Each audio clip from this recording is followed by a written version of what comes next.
කොම්බන්වා ළමයි අපි එහෙනම් පාඩම පටන් ගමු. අද අපි කතා කරන්න යන්නේ නෝනිපාතය ගැන. හරි. නෝනිපාතය කියන්නේ යමක යම්කිසි දෙයක නැත්නම් යම්කිසි කෙනෙකුගේ අයිතිය හංගවන්න පාවිච්චි කරන නිපාතය. උදාහරණයක් විදිහට මම, මගේ, ඔයාගේ, එතකොට යහළුවාගේ අන්න ඒ වගේ අවස්ථාවලට පාවිච්චි කරන නිපාතය තමයි මේ නෝනිපාතය. අපි උදාහරණ කිහිපයක් මගින් තව විස්තරාත්මකව පැහැදිලි කරගමු. පළවෙනි වාක්‍ය වතෂි නෝ හොන්වා කොරේදෙස්. වතෂි නෝ හොන්වා කොරේදෙස්. වතෂි නෝ. වතෂි කියන්නේ මම. දැනටමත් ඔයාලා දන්නවා වතෂි කියන්නේ මම. එතකොට වතෂි නෝ කිව්වොත් මගේ. මේකේ තේරුම තමයි මගේ පොත මේක වේ. හොන් කියන්නේ පොත, කොරේ කියන්නේ මේක. මගේ පොත මේක වේ. එතකොට වතෂි මම මගේ නම් වතසි නෝ වෙනවා. දෙවෙනි වාක්‍ය අරේවා යමදසන්නෝ කබන්දෙස්. අරේවා යමදසන්නෝ කබන්දෙස්. අරක යමද මහතාගේ බෑගය වේ.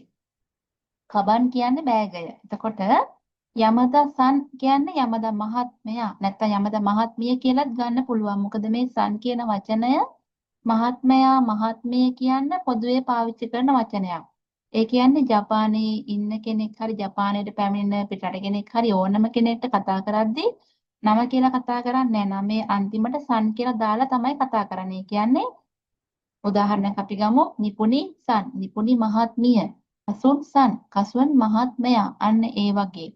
හැමතිස්සෙම ඒ කෙනාට කතා කරනකොට අන්තිමට සන් කියලා දානවා. මහතා මහත්මිය කියන තේරුම එන්න. ඒ වගේම තව වචන දෙකක් ඔයාලා ඉගෙන ගන්න මතක තියාගන්න. කුන් කියලා කියනවා, චන් කියලා කියනවා. කුන් කියලා කියන්නේ පිරිමි ළමයින්ට. ඒ කියන්නේ අපි උදාහරණයක් ගමු සසකි කුන්. සසකි කියන්නේ පිරිමි ළමයා. එතකොට අවුරුදු 16 17 දක්වා ළමයින්ට උනත් කුන් කියලා කියනවා දැන් නම් මෙහෙ. එතකොට චන්. චන් කියන්නේ ගෑනු ළමයා. යුකි චන්. යුකි කියන ගැහැණු ළමයා. පොඩි අයටත් කියනවා අවුරුදු 16 17 දක්වා අයටත් කියනවා. හරි මෙතන එතකොට ආයි පාඩමට යමු අපි. ඒක අමතර පොයින්ට් එකක් විදිහට මතක තියාගන්න මේ වචනවල තේරුම. මොකද ලිස්නින් වලදී ඔයාලට මේක වැදගත් වෙනවා. හරි යමදසන් යමදා මහත්මයා යමදා මහත්මයාගේ නම් යමදසන් නෝ. යමදසන් නෝ කබන්දෙස්. ඊළඟට තුන්වෙනි වාක්‍ය තොමෝදාචි නෝ තංජෝබිවා අසත්තේ දෙස්. තොමෝදාචි කියන්නේ යහළුවා. එතකොට යහළුවාගේ නම් තොමෝදාචි නෝ. සංජෝබි උපන්දිනය අසත්තේ අනිද්දා. යහළුවාගේ උපන්දිනය අනිද්දා වේ. යහළුවාගේ උපන්දිනය අනිද්දා වේ. හරි. දැන් ඔයාලට පැහැදිලි ඇති. එතකොට වතසි කියන්නේ මම, මගේ නම් වතසි නෝ. ඊට පස්සේ යමදා මහතා, යමදා සන් නැත්නම් යමදා මහත්මිය, යමදා සන්. එතකොට යමදා මහත්මයාගේ නැත්නම් යමදා මහත්මියගේ කිව්වොත් යමදා සන් නෝ. ඊපස්සේ යහළුවා තොමොදාචි, යහළුවාගේ නම් තොමොදාචි නෝ. ඊට පස්සේ අම්මා, හහා, අම්මගේ හහා නෝ. ඒ විදිහට අපිට මේක හදා ගන්න පුළුවන් නෝනිපාතය එක්ක. ඊට පස්සේ අපි ගමු මෙහෙම උදාහරණයක්.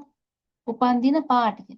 එතකොට උපන්දිනයේ පාටිය කියන එක තමයි අදහස් වෙන්නේ. අපි එතකොට ඒක ලියන්නේ තංජෝබිනෝ පාති කියලා.